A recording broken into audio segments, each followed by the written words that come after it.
Hello बच्चों, हमारा question है when the temperature of a metal wire is increased from 0 degree Celsius to 10 degree Celsius, its length increased by 0.02%. The percentage change in its mass density will be closest to.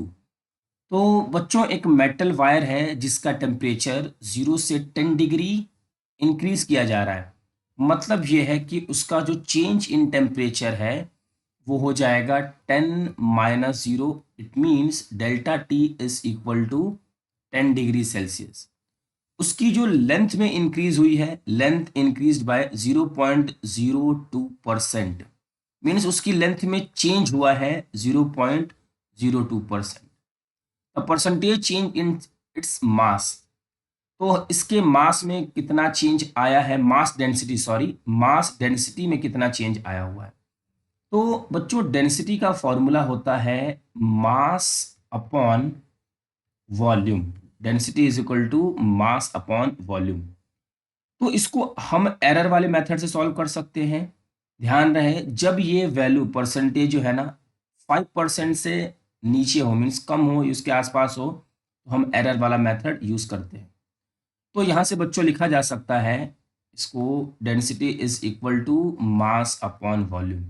Error method से delta rho upon rho into 100 is equal to delta delta m upon m into 100 plus delta v upon v into 100। ठीक है। अब बच्चों इसमें तो zero होगा क्योंकि in mass there is no change, there is no change. मतलब बच्चों इस मास को हम कैलकुलेट नहीं कर रहे, इसमें कोई एरर नहीं होता है। मास हमारी कांस्टेंट रहेगी, तो इसमें कोई एरर नहीं, क्योंकि हम इसका मेजरमेंट ही नहीं कर रहे हैं। तो ये वाली वैल्यू हमारी जीरो हो जाएगी। हमारे पास जो फॉर्मूला बचेगा delta rho upon rho into 100 is equal to delta V upon V into 100। अब यहां से डेल्टा वी क्या है, चेंज इन वॉल्यूम। तो चेंज इन वॉल्यूम का फॉर्मूला होता है V gamma delta T. V है इनिशियल वॉल्यूम, गामा है वॉल्यूमेट्रिक एक्सपेंशन, और डेल्टा टी है बच्चों चेंज इन टेम्परेचर। तो लिख सकते हैं delta V upon V is equal to gamma into delta T, ये भी लिखा जा सकता है।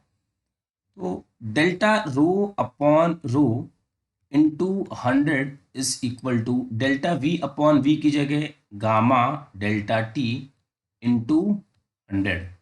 Delta rho upon rho into 100 is equal to, बच्चों गामा की वैल्यू हम कैसे कैलकुलेट करेंगे, तो गामा की वैल्यू कैलकुलेट करेंगे with the help of alpha. तो गामा का एक रिलेशन पता है, gamma is equal to 3 times of alpha. अब अल्फा कैसे कैलकुलेट करेंगे, तो देखिए delta L is equal to L alpha delta T होता है। Delta L upon L is equal to alpha delta T. यहां से बच्चों लिखा जा सकता है alpha delta T is equal to 2 into 10⁻⁻⁴। क्योंकि यहाँ पे दिया हुआ है 0.02%, तो इसको हम लिखेंगे, तो ये आ जाएगा 2 इंटू 10⁻⁻⁴। ठीक है। चलिए अब यहाँ से अल्फा डेल्टा टी, अब अल्फा की वैल्यू हमें चाहिए, तो 2 इंटू 10⁻⁻⁴। डेल्टा टी नीचे आएगा और डेल्टा टी दिया है वह है हमें 10, तो अल्फा की वैल्यू आ जाएगी 2 इंटू 10⁻⁻5। और alpha gamma is equal to 3 times of alpha, तो गामा हो जाएगा 3 2 ज़ा 6 इंटू 10⁻⁻5। तो गामा की वैल्यू 6 इंटू 10⁻⁻5। डेल्टा टी है बच्चों 10 और ये है हमारा 100। यहाँ से लिख सकते हैं 6 इंटू 3 मीन्स 10⁻⁻2। इसको लिखा जा सकता है 0.06। तो हमारे इस क्वेश्चन का आंसर होगा बच्चों 1। आई होप कि आपको ये क्वेश्चन अच्छे से समझ में आ गया होगा। Thank you.